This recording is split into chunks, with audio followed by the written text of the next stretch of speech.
Hi loves! For today's video, ayan pag-usapan natin yung tanong ng karamihan mga loves na dito sa kanilang mainnet, ayan sa mainnet checklist kasi meron yung number 9. Tapos na nga sila sa KYC pero yung number 9 nila is nagkukulay orange. So, pakita ko sa inyo yung binigay sa akin na sample mga loves, no? Ayan. So, ito yung kanyang Pi Network na account, KYC pass na siya. Pero itong kanyang number 9, dun sa mainnet checklist ay orange po yung lumalabas. And dito, ayan, makikita nyo, ganito siya doon.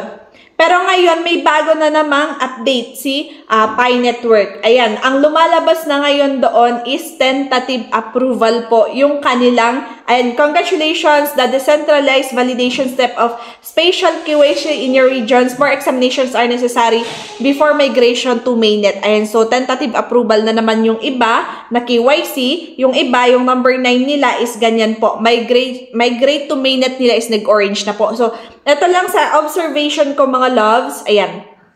Dalawa lang po yung rason na pwede kong masabi dyan, na pwedeng reason niya, no? Kasi hindi naman tayo yung may-ari ng Pi Network. So, for me kasi, share ko sa inyo yung ano ko dati.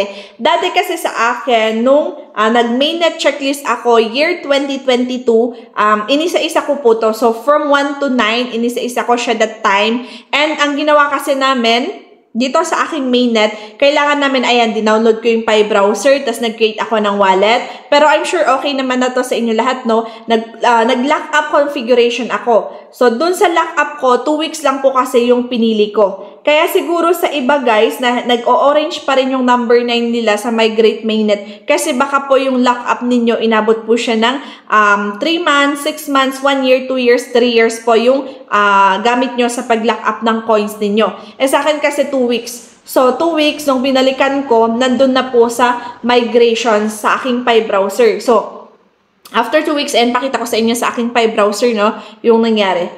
Wait lang, i-refresh natin.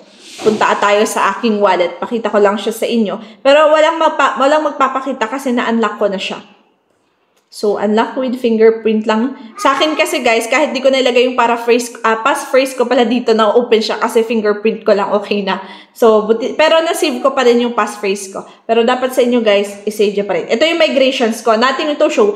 Dati kasi, nung after ko mag-KYC, pupunta ako dito sa migrations. Nandito po yung Pi coins ko na transfer ko. Yung pinaka-first na na-transfer ko na Pi coins ko is 1,036 Pi coins. So, minove ko siya at napunta siya dito sa aking history and napunta siya sa available balance. Pero, inulit ko po kasing nag-lock up ng coins ko. Inulit kong nag-lock up ng coins ko. Nilock up ko ulit siya for 3 years. Ayan, nung 2022, nilock up ko ng 3 years. Kaya ngayong 2025 pa siya ma-unlock. And kaya siguro din hindi na-transfer itong aking transferable balance. Meron akong transferable balance. Ayan siya. Oops, wait lang. Yung transferable balance ko, ayan siya, 35 Pi. So, matagal na to dito sa aking transferable balance. Hindi po siya na-move doon sa aking migration. Yes, sa aking Pi browser. So, siguro baka isa sa reason is hanggang matapos po yung lock up po ng aking Pi coins bago siguro to matransfer. Or, dire-diretsong, kasi matagal na akong hindi nag-mining. So, hindi ako nagdire-diretso ng 14 days na nag-mining. Pero try ko. First reason, baka hanggang matapos yung lock-up ko na Pi coins. Second naman na pag-asa ko is, baka pwedeng, ayan, baka pwedeng 1 to 14 days. 14 days ako mag-active na mag-mining dito. Baka ma-transfer siya sa aking Pi browser wallet. Pero update ko kayo after 14 days. So, nag-mining ako nung 2022. 22 pala, February 22. So, baka mag 2 weeks ako sa March na po. Siguro mga March 8, 6, ganon. So, mag 2 weeks ako, update ko kayo kung ma-transfer siya o hindi. Pag hindi pa rin siya na-transfer, ibig sabihin po, baka hanggang matapos po yung lock-up ko na coins ko. So, 3 years. Sa May pa siya matatapos. Ma-unlock ko siya sa May, mga loves. Just in case. So, grabe. Ngayon, tentative na po yung tentative na po yung approval for KYC. Ibig sabihin, wala pang exact date kung kailan pwede nilang i-approve po yung KYC ninyo. So, ayan, antay-antay kayo mga loves. Lalo na sa mga baguhan dyan sa Pi Network, no? Ang gagawin nyo lang, mag-mine kayo everyday. Everyday mining, everyday active, diretso hanggang 30 days. Pag na-invite po kayo ni Pi Network na mag-KYC, then pwede po kayong mag-KYC. Pero pag hindi pa siya nag-invite sa inyo, edi wala. Make sure i-download nyo yung Pi browser nyo, Kasi sa Pi browser ninyo, dito nyo makikita yung KYC. Ayan, yung KYC sa KYC Pi browser,